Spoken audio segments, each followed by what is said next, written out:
देखिए, सबसे पहले तो मैं धन्यवाद करूंगा माननीय न्यायपालिका का कि उन्होंने आज जो फैसला दिया उसका हम स्वागत करते हैं और धन्यवाद करते हैं। जो हमारी देश की खिलाड़ियों को जो उल्टा सीधा लिख रहे थे, आज उनके ऊपर भी एक जवाब है। माननीय न्यायालय ने जो मतलब अपना फैसला सुनाया है, आरोप तय किए हैं, तो उसके ऊपर वो खुद अपने घर पे जाएंगे तो उनको महसूस होगा कि हम महिला खिलाड़ियों को जो गाली गलौज IT सेल जो बीजेपी की जो उनको बोल रही थी, तो उनको भी थोड़ा महसूस होगा कि भाई हाँ, हम अपनी जगह गलत थे, क्योंकि उन महिला खिलाड़ियों को आप गलत शब्द लिख रहे थे। तो लगातार उस जब आंदोलन चल रहा था, अलग अलग तरह के आरोप लगे थे, एक परिवार से हैं, हरियाणा से हैं खिलाड़ी। बस देखिए, जब मेडल जीतते हैं जब तो एक परिवार नहीं होता, जब तो ये बोलते हैं कि भाई हाँ, देश के लिए मेडल जीते हैं।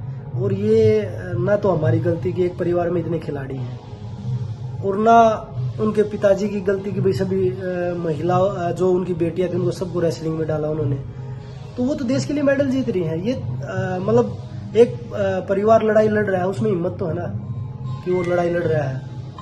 देखिए, अभी जो आज फैसला है उसके बाद अभी जो गवाही होंगी, जो भी मतलब आगे कोर्ट की प्रक्रिया चलेगी, उसमें सहयोग करना है सभी खिलाड़ियों को। हम मानते हो कि खिलाड़ियों की जीत हुई है?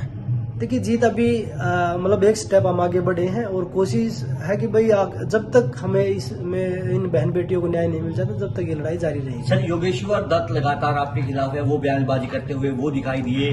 बबीता फोगाट पर आपकी क्या प्रतिक्रिया, क्योंकि काफी लंबे समय से है वो आज? देखिए, वो बीजेपी के हैं दोनों लोग, और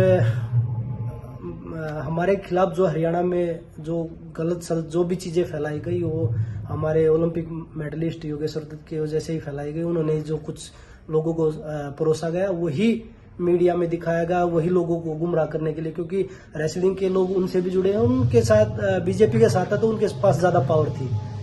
तो आज मुझे लगता है कि आप लोगों को योगेश्वर जी से पूछना चाहिए, उनके पास जाके इंटरव्यू करना चाहिए कि आज आप क्या बोलना चाहेंगे। तब तो लगातार कहते थे कि कोई लड़की नहीं, ऐसा कुछ नहीं हुआ है। तो आज तो आरोप तय हो गए। आज तो माननीय न्यायालय ने फैसला दिया है। क्या आप इसके ऊपर भी कोई मतलब आवाज उठाएंगे कि भाई कोई लड़की नहीं है?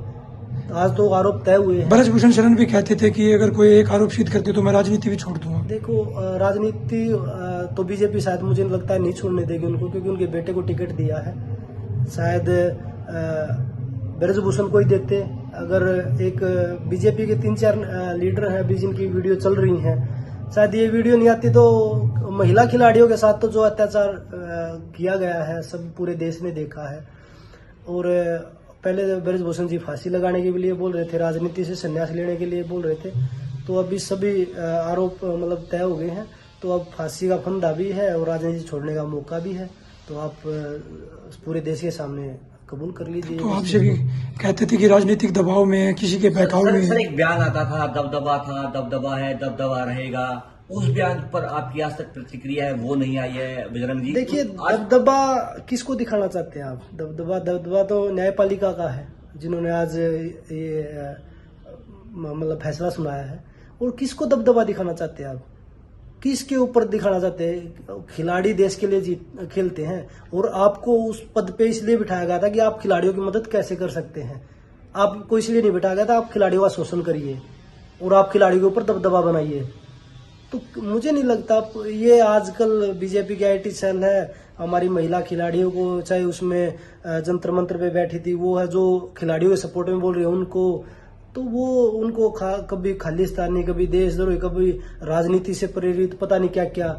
ब्रजभूषण तो जब प्रोटेस्ट करे जब ये भी बोल रहे थे कि इनको बाहर से फंडिंग हो रही है, इनको तो खालिस्तानी है, इनको तो किसान आंदोलन ने हाईजैक कर लिया है, हम किसान के बेटे हैं। तब तो वहाँ घसीटा भी गया था। वही बोल रहा हूँ, हम भी किसान के बेटे हैं, पहले भी किसान के साथ थे, और किसान